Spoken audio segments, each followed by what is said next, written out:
तेरे चरणों की, मुझे धूल जो मिल जाए। गुरुवर तेरे चरणों की, मुझे धूल जो मिल जाए। गुरुवर तेरे चरणों की, मुझे धूल जो मिल जाए। गुरुवर तेरे चरणों की, मुझे धूल जो मिल जाए। चरणों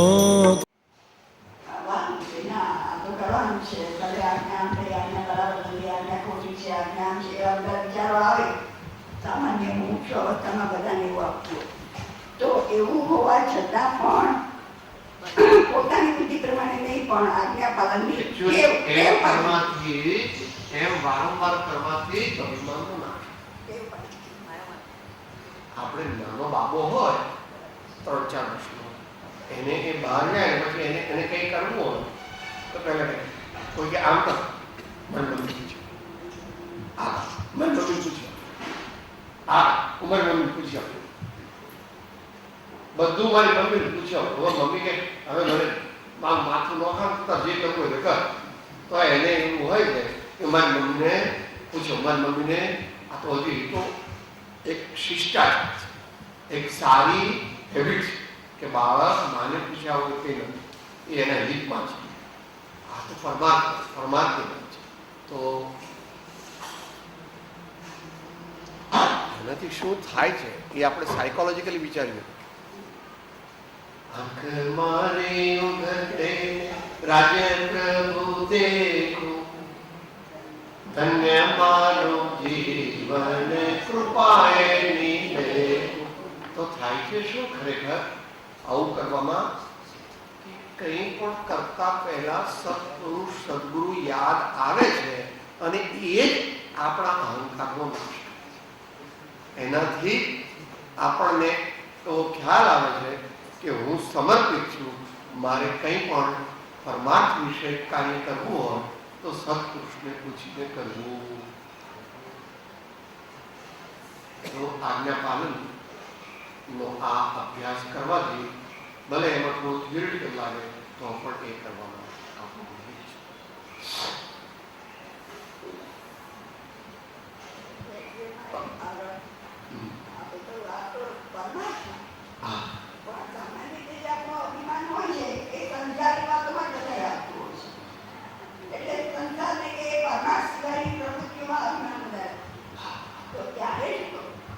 ત્યારે પણ આમ તો એવું એને થોડો ફેર પડી જાય છે. મુનિરાજ જો આપણા ગુરુ હોય તો એમને કઈ સંસાર વિશે વસ્તુ પૂછાય નહીં, પણ આપણા ગુરુ ગૃહસ્થ હોય તો એમને આપણે પૂછી શકીએ. કારણ કે એ કોડ ઓફ કોન્ડક્ટથી વિરુદ્ધ છે કે મુનિને આપણે પૂછીએ કે મારા દીકરાને કઈ સ્કૂલમાં મૂકવું, તો એ બરાબર નથી. કારણ કે એમને એ બાબતમાં રસ પણ નથી ને એમનો એ વિષય પણ. એટલે પણ આપણા કોઈ અત્યારે એવા મોટા મુનિ કોઈ આપણા ગુરુ નથી, એટલે સામાન્ય રીતે આપણે લગભગ દરેક અગત્યની વસ્તુ પૂછીએ પહેલાં તો એ ઈષ્ટ છે. અને આપણે જો સંપૂર્ણ સમર્પિત હોઈએ તો દરેક વસ્તુ એમને કરીને પૂછીએ. એમ કૃપાળુદેવ કહે કે શ્વાસોશ્વાસ સિવાયની કોઈ પણ ક્રિયા સત્પુરુષને પૂછ્યા વગર કરવી. ભલે ત્યાં થોડો અતિશયોક્તિ અલંકાર આપે પણ એ યુઝફુલ છે. એ યુઝફુલ કઈ રીતે છે એ આપણે લોજિકલી છીએ. સત્પુરુષને આપણે સત્પુરુષને પૂછવું હોય તમને યાદ કરવા, એમને યાદ કરવા એ જ એક અલૌકિક પુરુષાર્થ છે. કારણ કે એમને યાદ કરવા એ શુદ્ધાત્માને યાદ કરવા આવે છે. એટલે એમને યાદ કરવાથી આપણો અહંકાર નાશ. જે મનુષ્ય ભગવાનને વારંવાર યાદ કરે ખરેખર એનો મોહ નાશ. કેવળ જે સદગુરુને વારંવાર યાદ કરે એનો મોહ નાશ, કારણ કે શુદ્ધાત્મા. બોલ.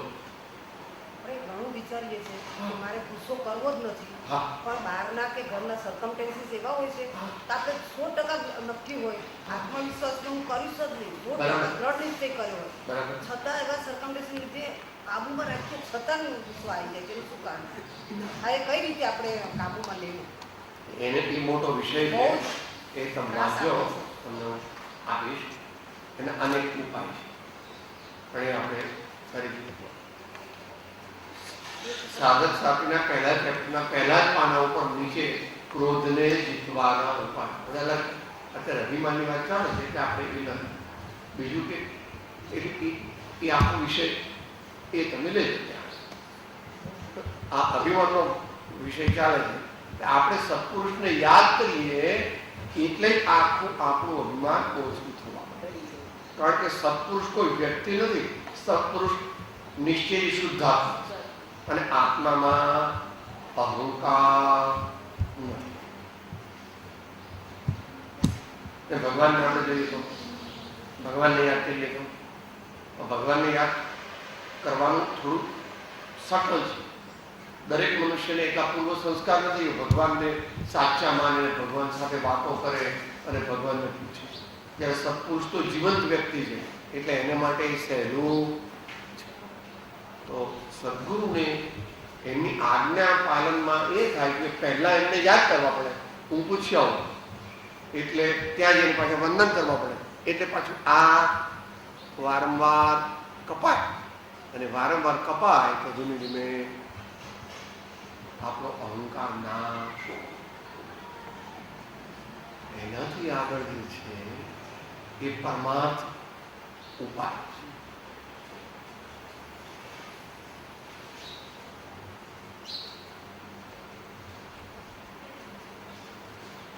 8 પ્રકારના અભિમાન મારા સ્વરૂપમાં નથી, મારા આત્મદ્રવ્યમાં નથી એમ શ્રી રત્નકર્ણ શાવકાચાર્ય આદિ શાસ્ત્રો દ્વારા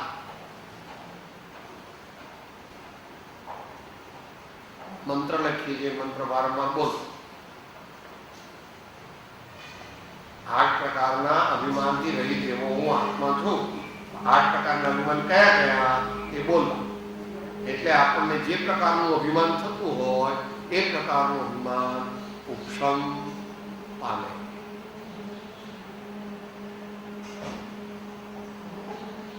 આ મુખ્ય મુખ્ય ઉપાયો છે. એમાં એક ઉમેરવું જોઈએ, જે ભક્ત હૃદય મનુષ્ય છે એ પરમાત્માને પ્રાર્થના, હે ભગવાન, મારી સાધનામાં અભિમાનનું મોટું વિઘ્ન છે. મારી શક્તિ નથી કે હું દૂર કરી શકું, માટે હું આપને શરણે આવું છું ને આપને વિનંતી કરું છું કે મને અભિમાન ન થાય એવી મને શક્તિ આપો. દુર્બોલી શક્તિ દો, ભક્તિ દો, શક્તિ દો, ભક્તિ દો, શક્તિ દો, ભક્તિ દો. તો બધા પ્રકારની શક્તિ જોઈએ છે. પણ અહીંયા અત્યારે કઈ વાત ચાલે છે? અભિમાનથી કેવી રીતે હું રહિત થઈ શકું? તો ભગવાનને પ્રાર્થના કરવાની, હે પ્રભુ, મને શક્તિ આપો, ભક્તિ આપો, મારે દાસત્વ પ્રાપ્ત કરવું છે, ગુરુનું દાસત્વ પ્રાપ્ત કરવું છે. એટલે પાછું વારંવાર એ મંત્ર પણ બોલી શકાય. ઉદાસોહમ દાસોહમ સોહમ હમ. ઉદાસોહમ દાસોહમ સોહમ અહમ. અત્યારે તો આમાં તો મુખ્ય બે જ બોલો.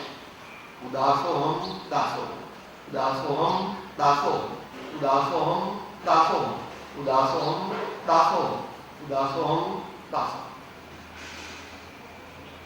પછી એ મહાપુરુષો થયા, એમના ચરિત્રો વાંચો. હનુમાનજીનું ચરિત્ર વાંચો. લઘુરાજ સ્વામીનું ચરિત્ર વાંચો, શિવાજીનું ચરિત્ર વાંચો. રામદાસને પૂછ્યા વગર કોઈ મોટો નિર્ણય નહીં લે.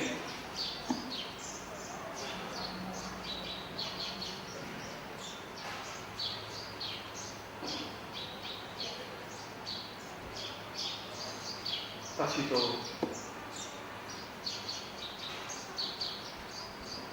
સતી સ્ત્રી પુરુષને પૂછ્યા વિના, પોતાના પતિને પૂછ્યા વિના કોઈ પણ નિર્ણય કરતી.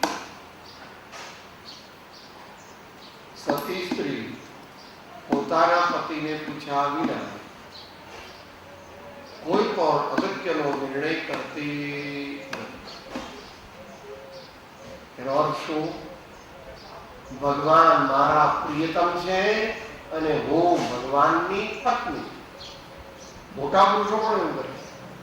આવો સૂફી સંતોનો રિવાજ. સૂફી સંતો ભગવાનને પોતાના પતિ કરે અને પોતાને ભગવાનની પત્ની, દાસી. એવા મહાપુરુષોના ચરિત્રો વાંચવા.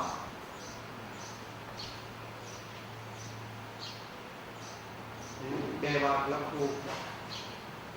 8 પ્રકારના અભિમાનથી રહિત હું આત્મા. 8 પ્રકારના અભિમાનથી રહિત હું આત્મા. એક જ વાર લખવાનું શું થાય છે? મિકેનિકલ થઈ જાય. પણ સવારે 30 વાર લખવું, સાંજના 30 વાર લખવું, અને શક્તિ હોય તો બપોરે પણ 30 વાર. એટલે પાકી ગળી કઈ પણ થાય.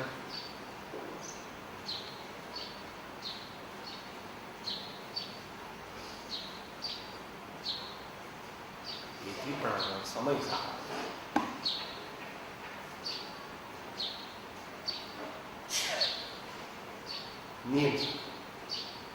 ક્રોધ નહીં માનતે મન લોભ માયા છો નહીં કરતાલ કારે તાલ તન મન તાતુ કરતા નો.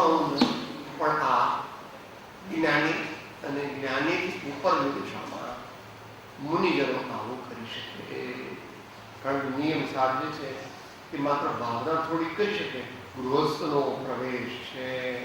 નિયમ સારમાં કંઈ પણ ગૃહસ્થને માટે લખવામાં આવ્યું નથી. ત્યાં એક વ્યવહાર ચારિત્રના અધિકાર છે. એમાં મહાવ્રતો જ લીધા છે. એટલે છતાં ગુરુની આજ્ઞા મળે તો થોડી આગળ થોડી ગાથાઓ તે નિયમ સારની આપણે બોલવા માટે આપણા આ અભિમાનને, અહંકારને જે બહુ આપણને પજવે છે, દરેકને પજવે છે, એનો નાશ કરવા માટે એ ગાથાઓ પણ આ બધા વિવિધ ઉપાયો કરીએ. પણ એમાં શ્રેષ્ઠ ઉપાય જે છે એ છે સત્પુરુષની સમીપ રહેવું. સત્પુરુષની સમીપ પણ બધાને એટલું સૌભાગ્ય પણ નથી, અને સત્પુરુષની સમીપ રહે એટલું બધાને સૌભાગ્ય હોતું નથી. કારણ કે એટલું પુણ્ય કે એમની સાથે નિરંતર રહી શકે એવું પુણ્ય વળી સત્પુરુષ પણ બધાને પોતાની પાસે રાખતા. એટલે ભાઈ 5-10 દિવસ અમારી સાથે રહો, પછી જે અનુભવ થાય એ પછી નક્કી કરે કે એમને રાખવા જેવો છે. જેમ કે આવતા મહિને હવે અહીંયા અમારી સાથે રહી. અત્યારે તમે અભ્યાસ કરો, જે શીખ્યા હોય એનો એકાંતમાં અભ્યાસ.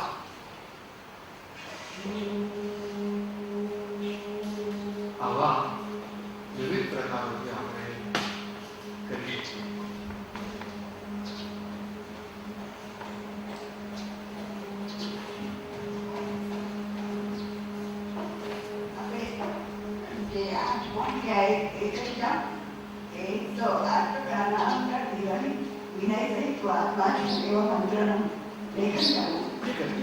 આપણાથી વિશેષ જ્ઞાની પુરુષોના સમાગમમાં રહેવું. હા, એટલે સમાગમમાં બે રીતે એમનો સ્વાધ્યાય સાંભળીએ એ સમાગમ સામાન્ય, પણ બહુ અઘરું છે તે સમજવું. સત્પુરુષની આજ્ઞા વિના કોઈ પણ ક્રિયા ન કરવી. અને આજ્ઞા પાલન એટલે સામાન્ય રીતે કોઈ પણ પરમાર્થ વિષય કાર્ય કરતા તો આજ્ઞા લીધી જ જોઈએ, જેમ કે શું વાંચવું, ક્યાં જવું વગેરે. આમ વારંવાર કરવાથી અભિમાન ધીરે ધીરે ઓછું થાય છે. અને પછી છેલ્લે આપણે એમ કહ્યું કે ભક્તિ ભક્ત હૃદય હોય તો પરમાત્માને પ્રાર્થના કરે છે મારા નામ.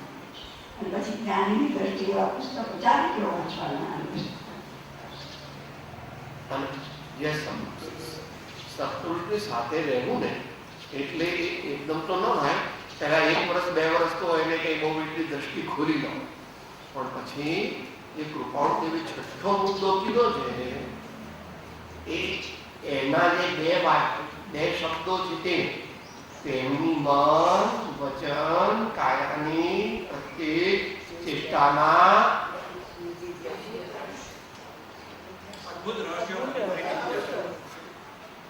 ફરી નિધિધ્યાસન એ આપણે કરીએ જ ખરા, પણ આપણે એમ નહીં સાહેબ એ ખાય, સાહેબ એ પાણી પીએ, સાહેબ આંખો બંધ કરીને બેસે, સાહેબ ત્યાં મારી જીવન ચાલે, એ જોવાના માર્ગ 10-15 એ વખતે તેઓ શું કરે છે?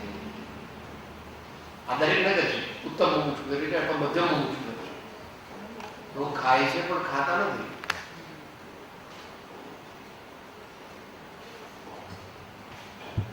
બોલે છે પણ મૌન છે. પહેલા ભગવાનની રજા લીધી, ગુરુની રજા લીધી, હું બોલું મંગળાચરણ કર્યું, હું બોલું એટલે વ્યવહાર દે, નિશ્ચયથી તો આત્મા બોલી શકતો પણ તો એ જે પણ કંઈ કરે છે એ વખતે જે આંખો બંધ કરે છે અથવા તારી દ્રષ્ટિ નથી પણ તેઓ શું કરે છે તે વખતે આત્માનું અનુસંધાન કરે છે અથવા પરમાત્માને યાદ કરે છે. કંઈ પણ કરતા તેઓ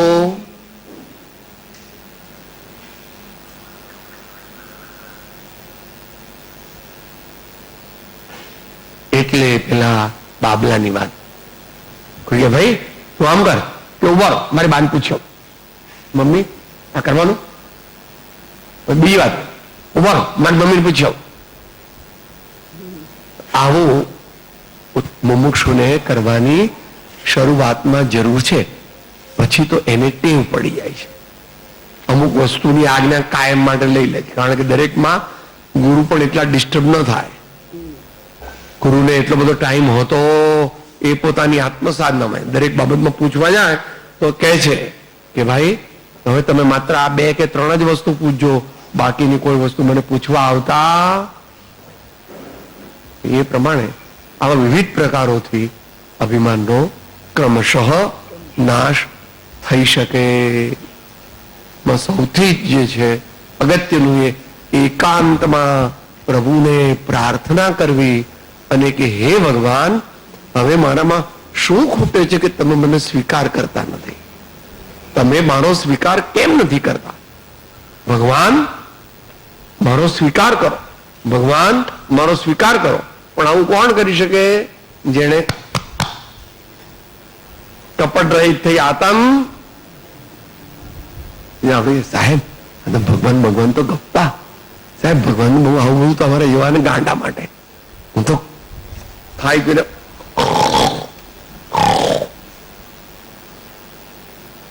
દિવસ ગવાયા ખાય કે રાત ગવાઈ સોય કે હીરા જન્મ અમોલ થા કૌડી બદલે. અત્યારે તો કઈ ખબર નથી પડતી, પણ ઘડપણ આવશે, મૃત્યુ આવશે ને પરલોકમાં જવું પડશે ત્યારે આટલા આટલા આંસુ પડશે પણ કોઈ બચાવનાર નહીં હોય.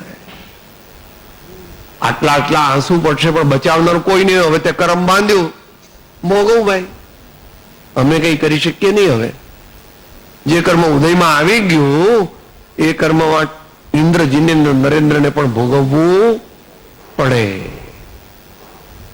આવી રીતે જીવ સાચો બને અને સત્પુરુષનું શરણ ગ્રહણ કરે તો ક્રમે કરીને સર્વ પ્રકારની આ મોહાશક્તિનો ભાગ છે. મોહની કર્મના 28 પ્રકૃતિ છે, બરાબર ને? અનંતાણું ક્રોધ માન માયા લોભ, પછી એ પ્રમાણે 16 પ્રકૃતિ એ હાસ્ય રતિ અરતિ શોક ભય જુગુપ્સા સ્ત્રીવેદ પુરુષ નપુંસક, આ બધા પ્રકારનો નાશ ધીમે ધીમે ધીમે ધીમે કરવાનો છે. એ એક ભાવમાં ન થાય.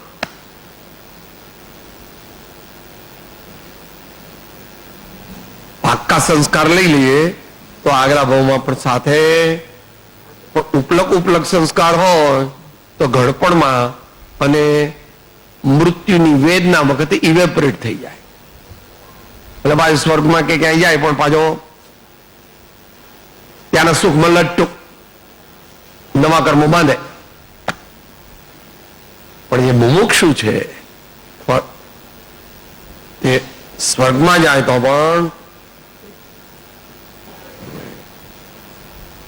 કામ એક આત્માર્થનું બીજો નહીં મનરો, એમ એના સંસ્કાર ત્યાં જાગે છે. અને જ્ઞાની હોય તો વાત જ નથી. આ પ્રકારે આપણે અભિમાનનો નાશ કરવા માટે વિવિધ પ્રકારે ઉદ્યમ કરવો પડશે. અને બધો ચોપડીમાં જોઈ જોઈને ચોપડીમાં લખીને એટલો નહીં થાય, પ્રેક્ટિકલ કરવો પડશે. શ્રેષ્ઠ ઉપાય જે છે એ સંત પુરુષનો સમર્પણ પૂર્વકનો સમાગમ. કે સાહેબ અમારા સંત પુરુષે ન મળે અમને કે કઈ નહીં, આપણે અહીંયા થોડું આહાર વિધિ વખતે આવવું 4-5 વાર હોય છે ટોટલ. એમાં 3 કે 4 વાર જાહેરમાં હોય, કોઈક વાર પાણી આપવાનું હોય. તો પ્રાણી એકદમ પીએ છે? પાણી એકદમ પીતા નથી, દૂધ એકદમ પીતા નથી, દવા એકદમ લેતા નથી.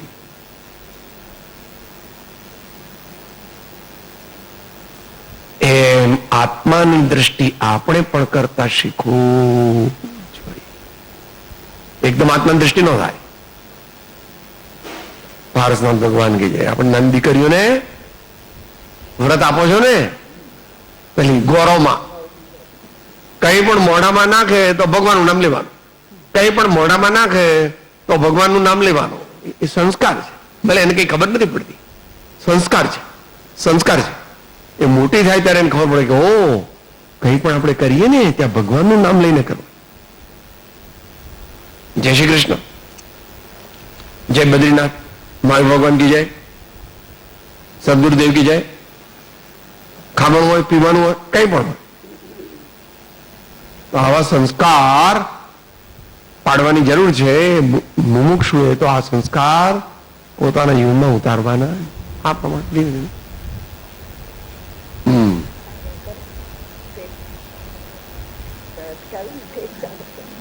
પ્રશ્ન પૂછવો તો પૂછો.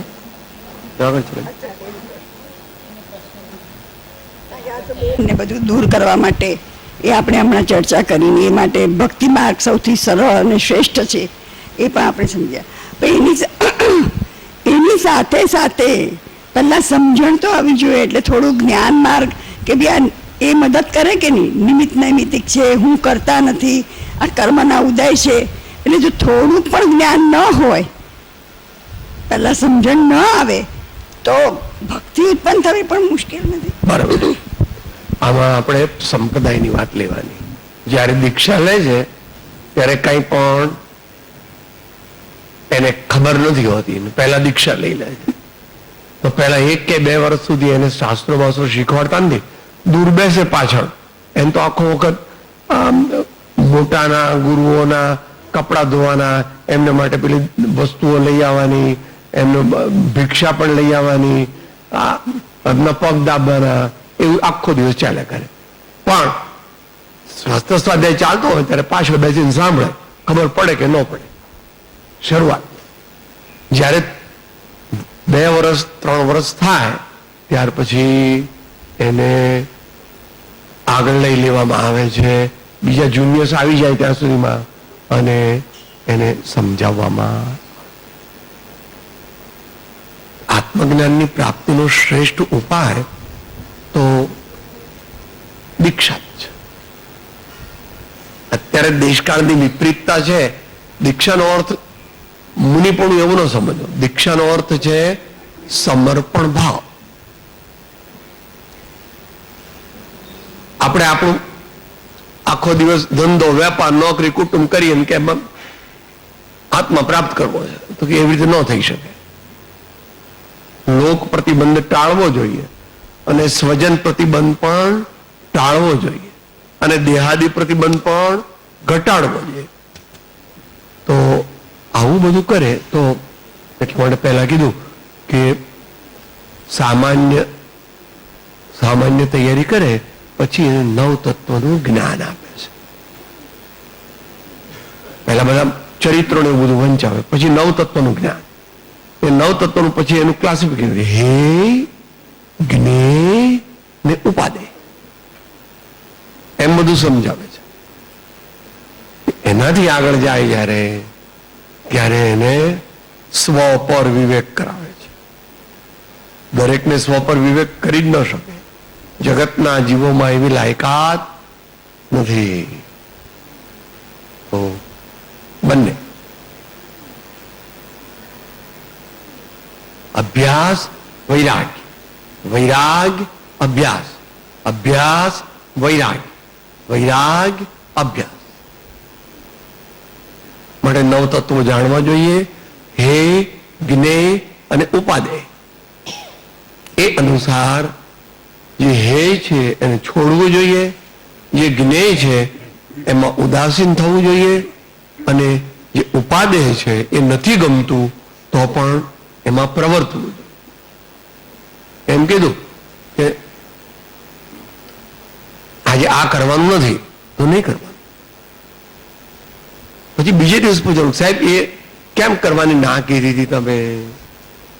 પણ એ વખતે એમ કીધું આ અહીંયા નથી જવાનું, નહીં જવાનું, આ કામ નથી કરવાનું, નહીં કરવાનું.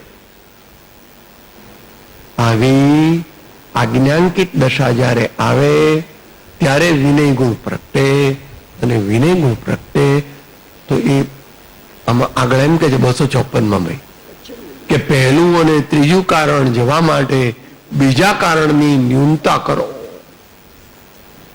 જો પરમ વિનય પ્રગટશે તો આ લોકની અલ્પ પણ ઈચ્છા પણ ઘટશે અને પદાર્થનો અનિર્ણય છે એ ટળશે. તો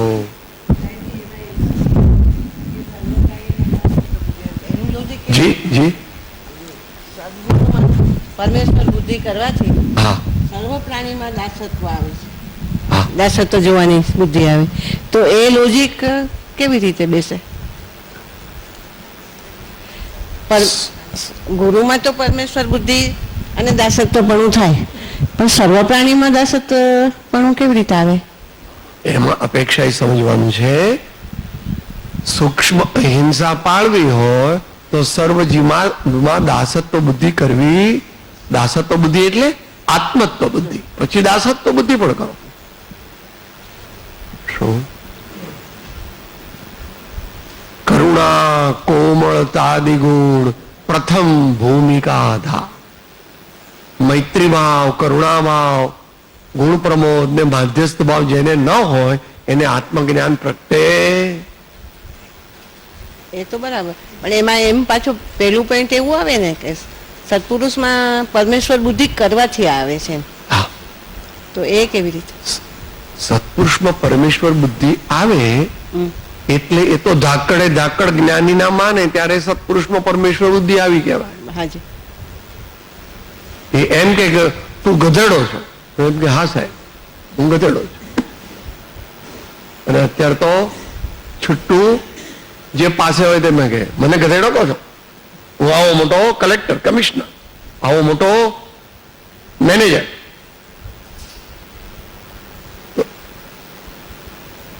આ તો કૃપાળુદેવ શું કે છે જાણો? સર્વાત્મમાં સમદ્રષ્ટિ દો આ વચન ને લુજી હૃદયે લખો. અથવા પહેલા 301 પહેલા શું કહે? જગત આત્મરૂપ માનવામાં આવે. પછી આગળ ચાલે. પહેલું શું કીધું? જગત આત્મરૂપ માનવામાં આવે. આ જ્ઞાનની પરિભાષા છે. અમારા એવા ઓછા ભણેલા શું કે મોમે રોમ તોમે રોમ જો દેખું ત્યો રોમ હીરો. મોમે રોમ તોમે રોમ જો દેખું ત્યો રોમ હીરો. પંખીઓને ઉડાડવા નહીં ચણતા હોય તો, તે પાણી પીતા હોય તો ત્યાં મોટો અવાજ કરવો નહીં. કોઈ માણસ જમવા બેઠો હોય તો એને કેવું નહીં, એ આ વસ્તુ કર, નોકર છે આપણો નોકર છે, એ જમવા બેઠા છે તો એને એ વખતે એને કહેવાય નહીં, મોટું અંતરાય કર્મ બંધાય.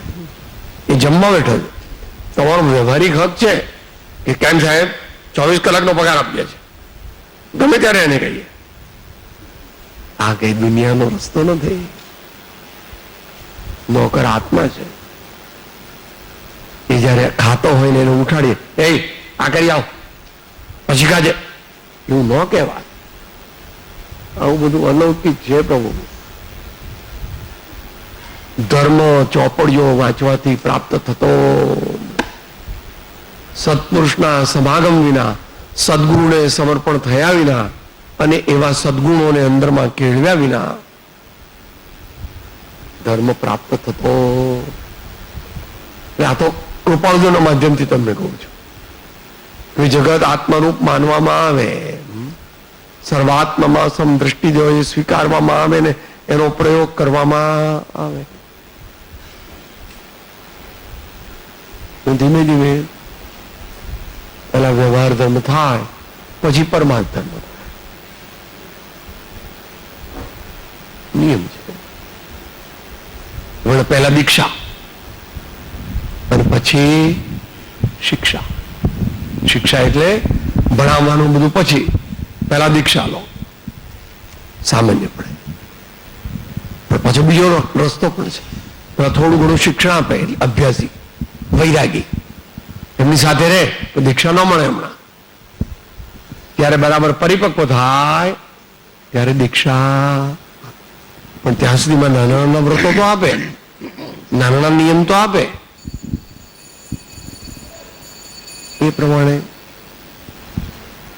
દીક્ષા અને શિક્ષાનો સમન્વય છે. મોક્ષ માર્ગ તે દીક્ષા અને શિક્ષાનો.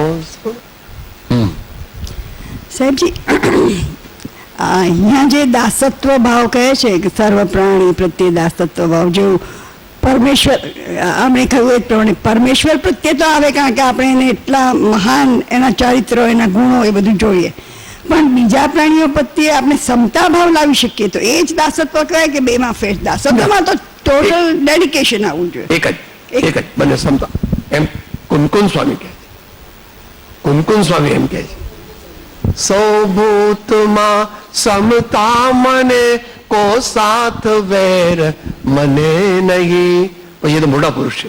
આશા ખરેખર છોડીને પ્રાપ્તિ કરું છું સમાધિની. એટલે હા, સર્વ સંકલ્પ વિકલ્પો. મારે આહાર કરવા જવું છે, મારે વિહાર કરવાનો છે, મારે શિષ્યોને ભણાવવાના છે, એવો વિકલ્પ પણ મારે છોડે ત્યારે સમાધિ આવે, નિર્વિકલ્પ સમાધિ.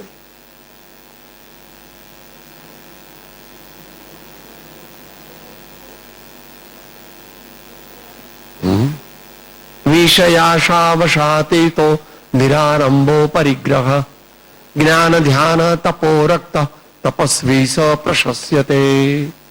મોટા પુરુષ. એનું જ આ ગુજરાતી હિન્દી છે. विषयों की आशा नहीं जिनके साम्य भाव धन रखते हैं निज पर के हित साधन में निश दिन तत्पर रहते हैं वगैरह. એ પ્રકારે હમણાં આવી એમાં જ આવી ગયો.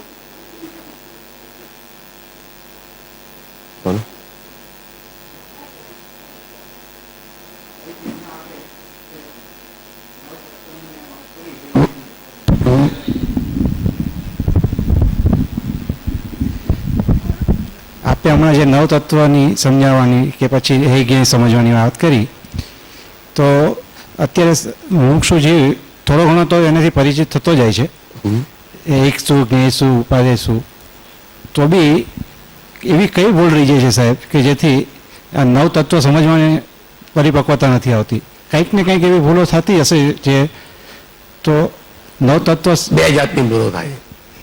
જાણે છે પણ માનતો નથી, જાણે છે પણ માનતો નથી. આપણે હોશિયાર કેટલા બધા છીએ, ભલ ભલાને પછાડી દઈએ પણ અંદરમાં ધબડકો, સુધારણા કાંઈ નહીં. અને બીજું કે ભૂલી જાય છે, ભૂલી જાય છે. આમ કરવું નહીં એમ કીધું હતું પણ વિસ્મૃતિ થઈ ગઈ, વિસ્મૃતિ થઈ ગઈ. સાહેબ હું ભૂલી ગયો, સાહેબ હું ભૂલી ગયો, ભૂલી ગયો તો ભૂલનો જે દંડ હોય તે ભોગવો.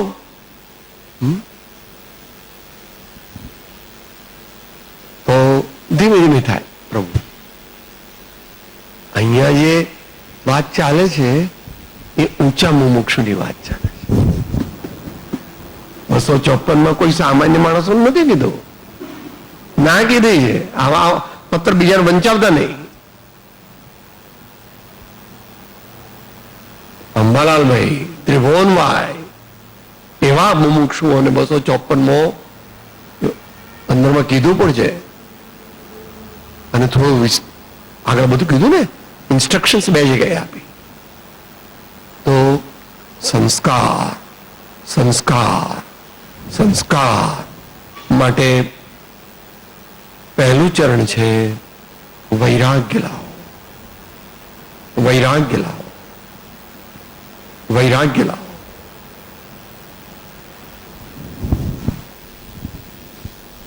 સમય સાર આદિ જગતના જીવોને ઉપયોગી નથી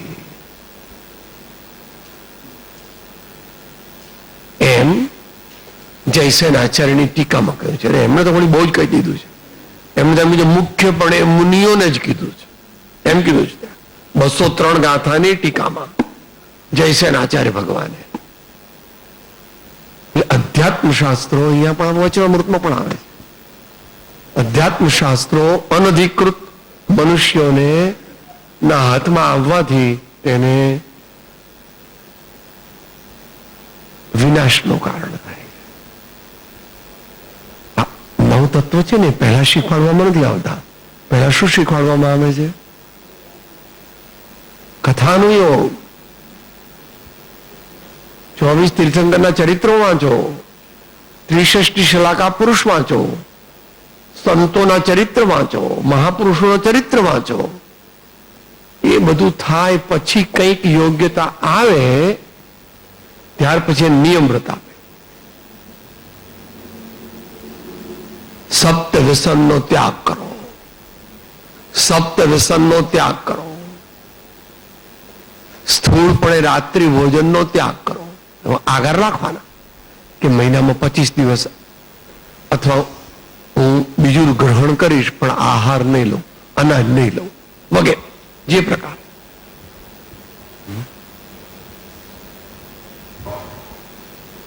આટલી યોગ્યતા આવ્યા પછી નવ તત્વો શીખવાડે છે.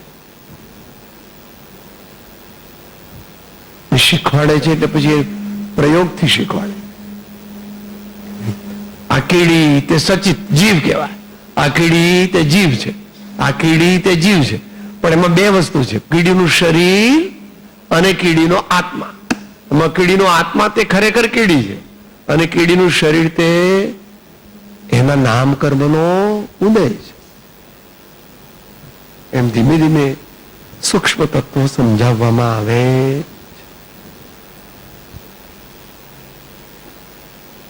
એ પ્રમાણે ધીમે ધીમે બનત બનત બન જાય, બનત બનત બન જાય. ક્યારેક સાહેબ આમ શિબિરમાં ગોઠવી શકાય કે એક એક તત્વ નવે નવ લઈએ ને નવે પ્રમાણે એક કઈ ભૂલ તત્વ લઈને કે આશરો તત્વ તો એમાં શું ભૂલ કરી રહ્યા છે પછી હા બીજા બધામાં એમ. બરાબર. પેલા 9 તત્વોનો સામાન્ય અભ્યાસ કરે પછી એમાં શું ભૂલ રહી જાય છે એ પણ આપણે વિચારી શકીએ.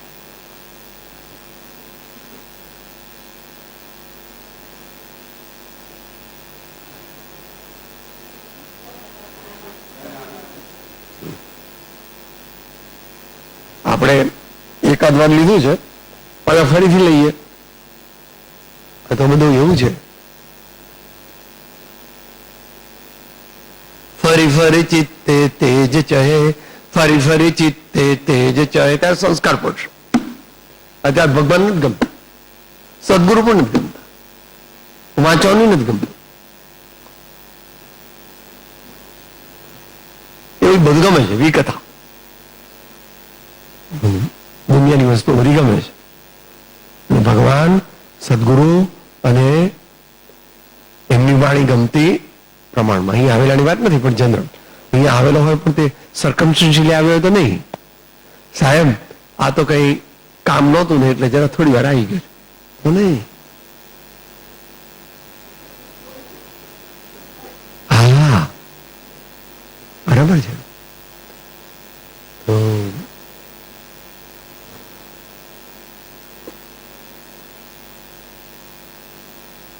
સંસાર એ અંતરંગ બૈરાગી નથી આવતો. તત્વ નિર્ણય પાકો થયો નથી. જાણે છે બધું પણ માનતો, અને જાણે છે બધું પણ સમય આવે ત્યારે ભૂલી જાય છે. હમણાં કોઈએ વાડકો મૂક્યો રસનો તો બધું ભૂલી જાય, જલ્દી જલ્દી લઈ ચમચી લાવું છું, ચમચી લાવું છું. આ વાડકો ભરીને રસ ન ખવાય એમ વિચારવું જોઈએ મુમુક્ષુ. ઊંઘ કેટલી આવશે એમાં? તો સાડી તો કોઈ આમ બહુ સાડીઓ લાવે દીકરો, નહીં લાવે, સાદી લાવો. અત્યારે મને ખબર નહીં, 200 રૂપિયા ઉપરની નહીં, 300 રૂપિયા ઉપરની નહીં કહેવાનું એમ. પગદાબે બસ થઈ ગયું બેટા, થઈ ગયું બેટા. જુદી જુદી વસ્તુઓ, જુદી જુદી વસ્તુઓ, 5 ઇન્દ્રિયના વિષયો. અને એ તો એ પણ ખરેખર મન. ઓ મુક્તાબેન તમારી વાત થાય, તમે તો મહામુમુક્ષુ છો, તમે તો કેટલા વર્ષોથી આશ્રમની સેવા કરો છો. આ ફૂલીને બાળકો આ તો સાવધાન. આપણા પ્રશંસકો આપણા દુશ્મન છે અપેક્ષા. સાવધાન થઈ જાઓ. અને વધારે કહેતો કે બોલતા નહીં ભાઈ, બોલતા નહીં બસ.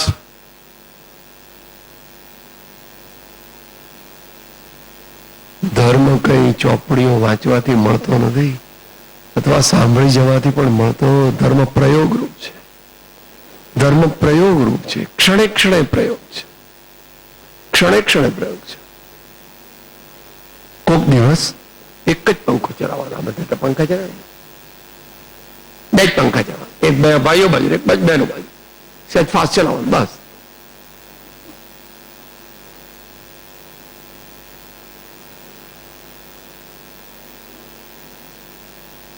કોઈક વાર મીઠું નહીં ખાવાનું, કોઈક વાર મરચું નહીં ખાવાનું, વારંવાર અનેક વાર.